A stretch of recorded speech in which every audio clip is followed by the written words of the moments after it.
నమో వాక్కమలాంబికేశ్వరేభ్యో నమ. శ్రీ గణేశ శారదా గురుభ్యో నమ. అఖిలాండకోటి బ్రహ్మాండ నాయకుడు, ఆది మధ్యాంతరహితుడు అయినటువంటి ఆ పరంధాముని దివ్య పాదపద్మములకు శిరస్సు తాటించి సాష్టాంగ దండ ప్రణామములు సమర్పిస్తూ భగవద్బంధువులందరికీ కూడా హృదయపూర్వక నమస్సుమాంజలులు తెలియచేస్తున్నాను.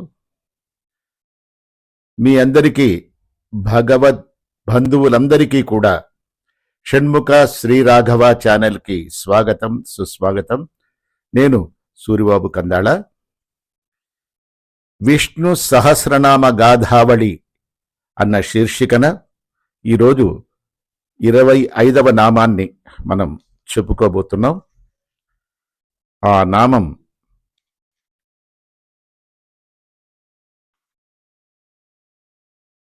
అందరూ ఆయన అంగములే అని రచయిత ఆ నామానికి నామకరణం చేశారు కథకి.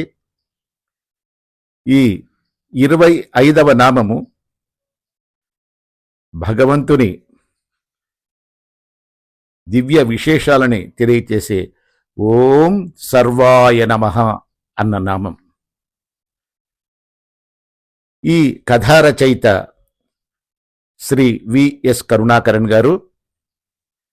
అందరూ ఆయన అంగములే. మరి కథలోకి ప్రవేశిద్దామండి. శ్రీ శ్రీనివాస పద్మావతి కళ్యాణ శుభముహూర్తం వైశాఖ శుద్ధ దశమి నాడు నిర్ణయింపబడినది.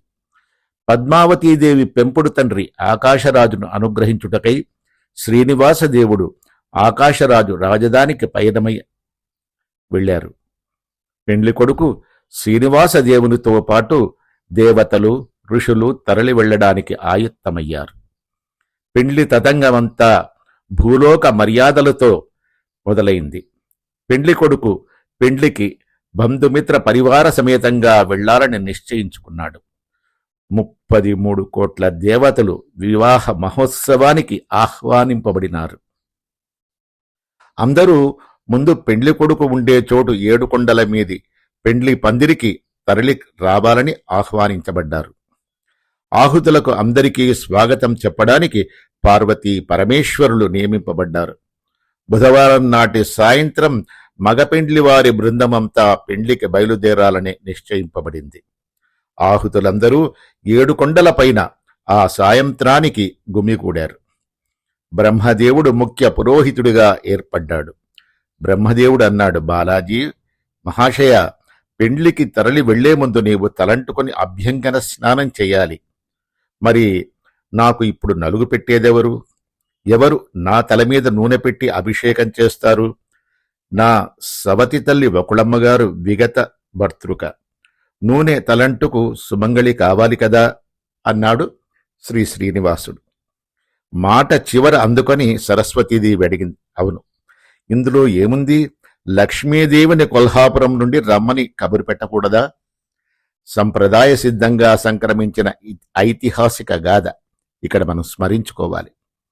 లక్ష్మీదేవి ఆగ్రహించి భర్తను విడనాడి ఏకాంతంగా ఉండడానికి వెళ్ళిపోయిందట.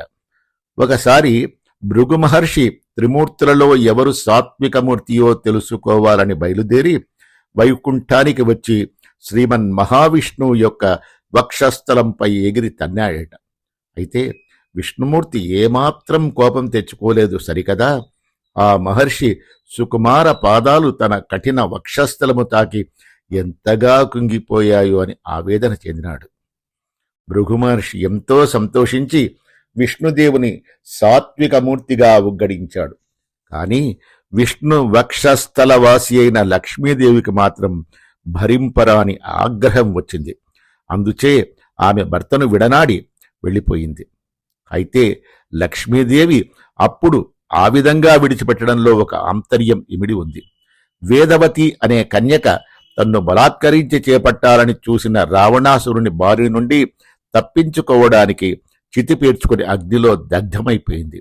ఇప్పుడు ఆ వేదవతియే పద్మావతి. ఏదో ఒక వంక పెట్టి లక్ష్మీదేవి తప్పుకుంటే తదుపరి శ్రీనివాస పద్మావతి కళ్యాణం సులువుగా జరుగుతుందని అందుకని అప్పుడు శ్రీ లక్ష్మీదేవి ఈ నాటకం ఆడింది. శ్రీనివాసదేవుడు సరస్వతీదేవి చేసిన సూచన వెంటనే ఆమోదించాడు. వెంటనే ఆయన లక్ష్మీదేవిని తీసుకుని రమ్మని సూర్యుని ఆజ్ఞాపించాడు. సూర్యుడు 2 చేతులు జోడించి శ్రీనివాసునకు నమస్కరించి, స్వామి, లక్ష్మీదేవి ఆగ్రహించి వెళ్ళిపోయారు కదా, ఆవిడ ఇప్పుడు తిరిగి వస్తుందా? నాకు నమ్మకం లేదు అని విన్నవించాడు. వత్సా సూర్యదేవ, సందేహించకు, వెళ్ళి నాకు జబ్బు చేసిందని, నేను మంచమెక్కానని చెప్పు. ఆమె రాకపోతే చూపులు కూడా దక్కవని హెచ్చరించవయ్యా. వేగంగా వెళ్ళిరా అని గర్జించాడు పెండ్లి కొడుకు. సూర్యుడు బయలుదేరి వెళ్ళాడు. స్వామి, నన్ను నమ్మశక్యం కాని పచ్చి అబద్ధాలు చెప్పమని ఆదేశిస్తున్నారా? శ్రీనివాసుని సమాధానం, ఏమీ దోషం లేదు. మంచి పని కోసం అసత్యమాడితే అందులోనూ వధూవరులను కలిపేందుకే కదా. లక్ష్మీదేవి నా మాటలు నమ్ముతుందా ప్రభు? తప్పకుండా నమ్ముతుంది. వెళ్ళి ఆమెకు నా సందేశం అందించు అన్నారు శ్రీనివాసుడు. సూర్యుడు చెప్పిన మాటలు విని లక్ష్మీదేవి ఉరుకులు పరుగులతో భర్త దగ్గరకు వచ్చి చేరింది. శ్రీనివాసుడు నిక్షేపంగా, హాయిగా, ఆరోగ్యంగా కొలుకుతూ పెండ్లి కొడుకుగా కూర్చొని ఉన్నాడు. పద్మావతిని పెండ్లు చేసుకోవాలని ఉవ్విళ్ళిడుతూ ఉన్నాడు. అయితే ఇతరులు అనుకున్నట్లు లక్ష్మీదేవి శ్రీనివాసుని మందలించలేదు. అతడు పద్మావతిపై అనుగ్రహం చూపినందుకు ఆనందించింది. అవును, లక్ష్మీనారాయణుల లీలా విభూతి నాటకం ఎవరికి అర్థమవుతుంది? వారు ఏం చేసినా భక్తులను కటాక్షించేందుకే కదా. లక్ష్మీదేవి శ్రీనివాసునికి మంగళ స్నానం చేయించింది. మంగళాశాసనం చేస్తూ మధుర కంఠస్వరంతో కళ్యాణ గీతికలు ఆలపించింది. శ్రీనివాసుని తలపై తైలాభిషేకం చేసింది.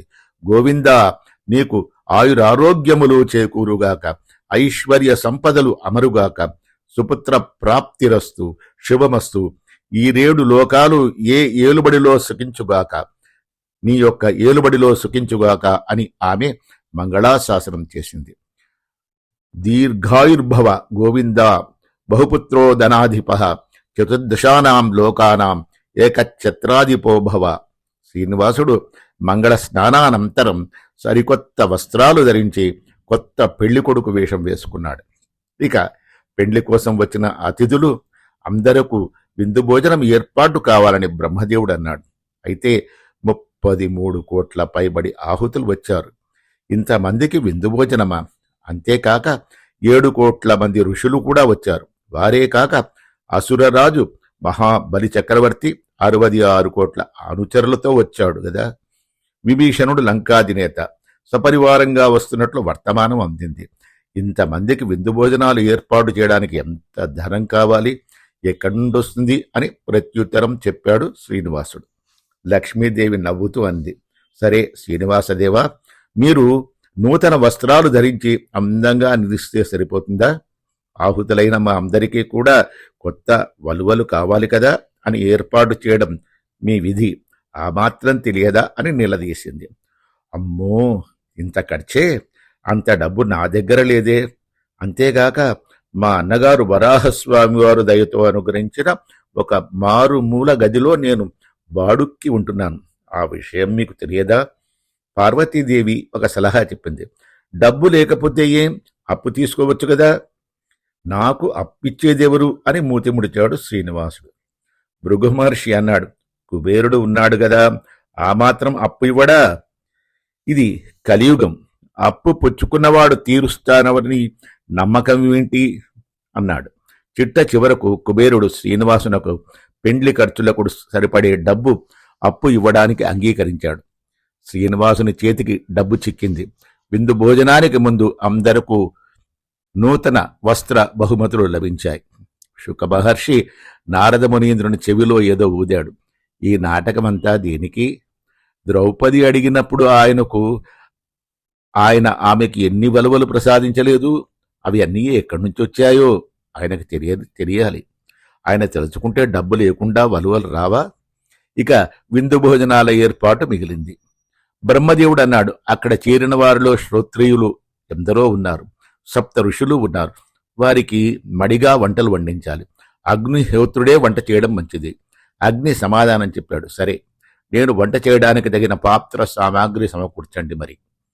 శ్రీనివాసుడు ఈ విధంగా సెలవించాడు. అగ్నిదేవా, నీకు పుష్కరిణి తెలుసు గదా, దానిని అన్నం వండే పాత్రగా ఉపయోగించు. ఆకాశగంగ దగ్గర చెరువు ఉన్నది కదా, దానిని పాయస పాత్రగా ఉపయోగించు.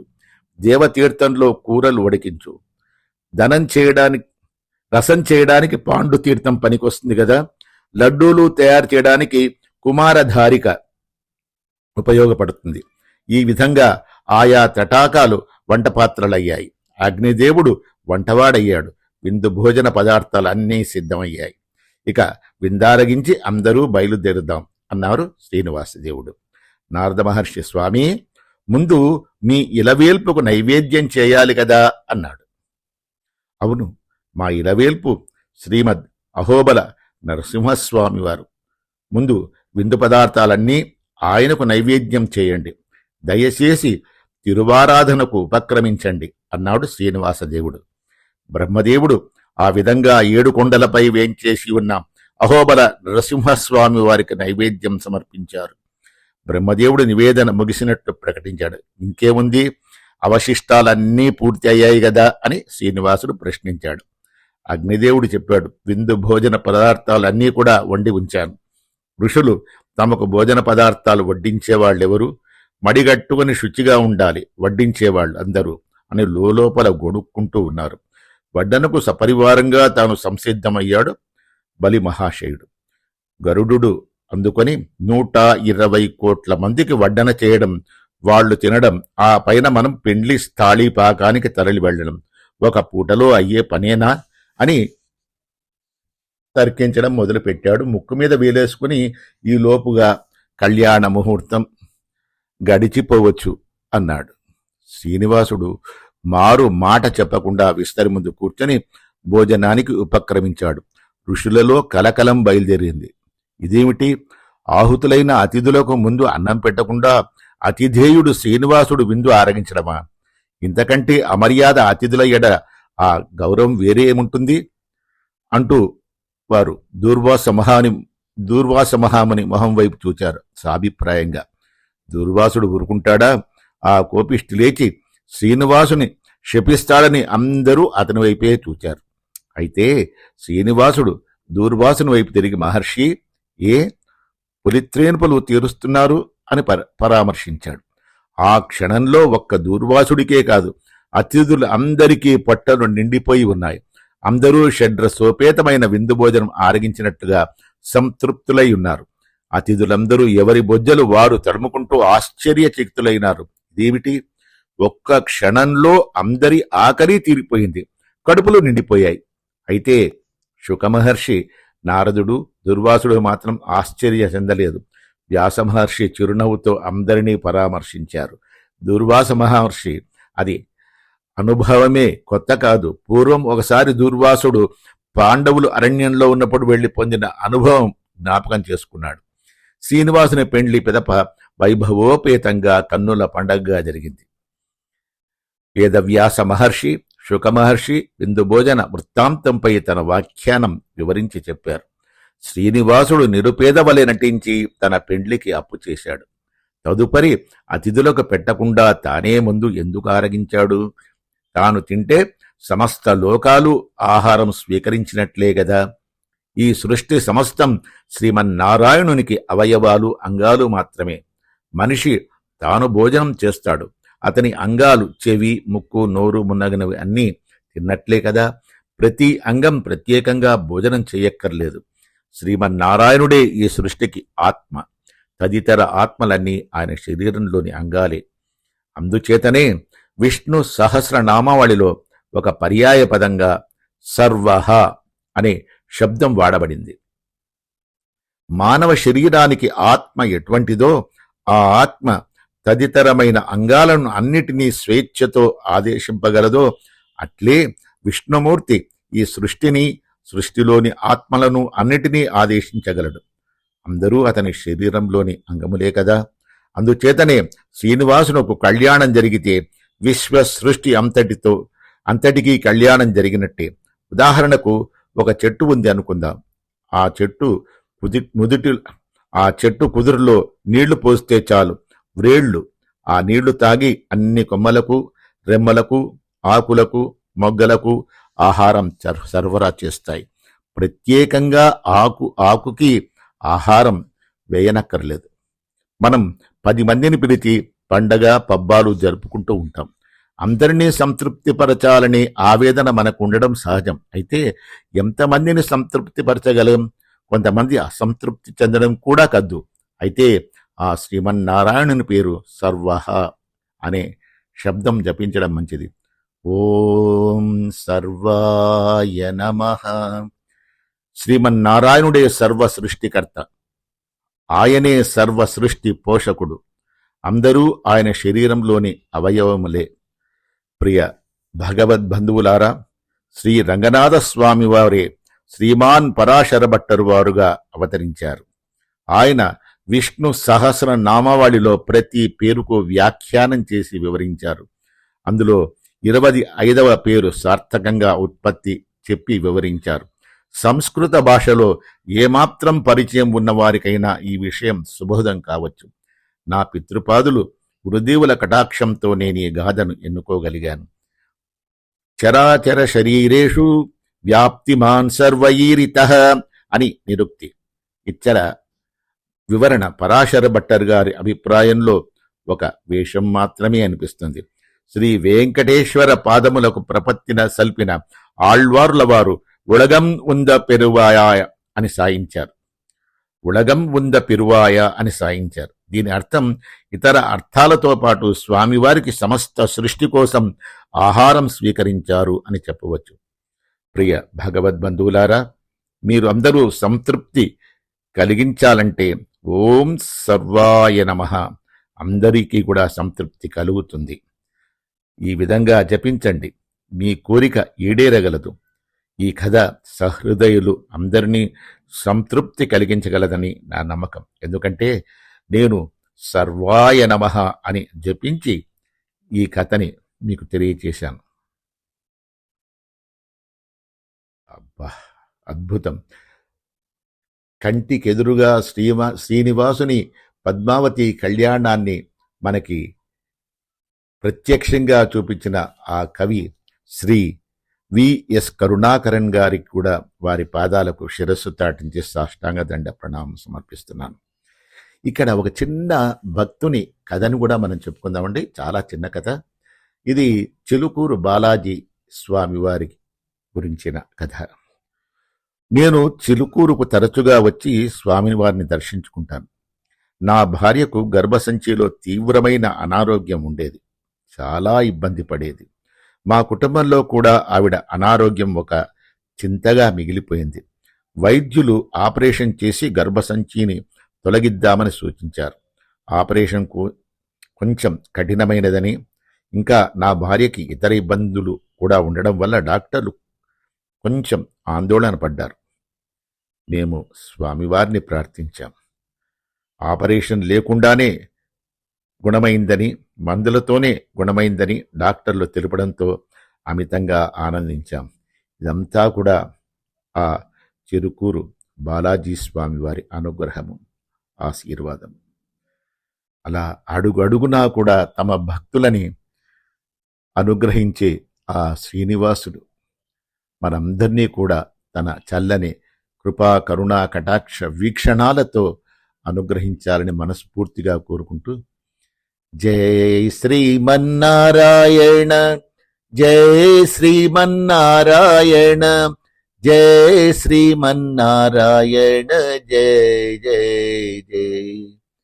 జై శ్రీమన్నారాయణ, జై శ్రీమన్నారాయణ, జై శ్రీమన్నారాయణ, జై జై జై. జై శ్రీమన్నారాయణ, జై శ్రీమన్నారాయణ, జై శ్రీమన్నారాయణ, జై జై జై. జై శ్రీమన్నారాయణ.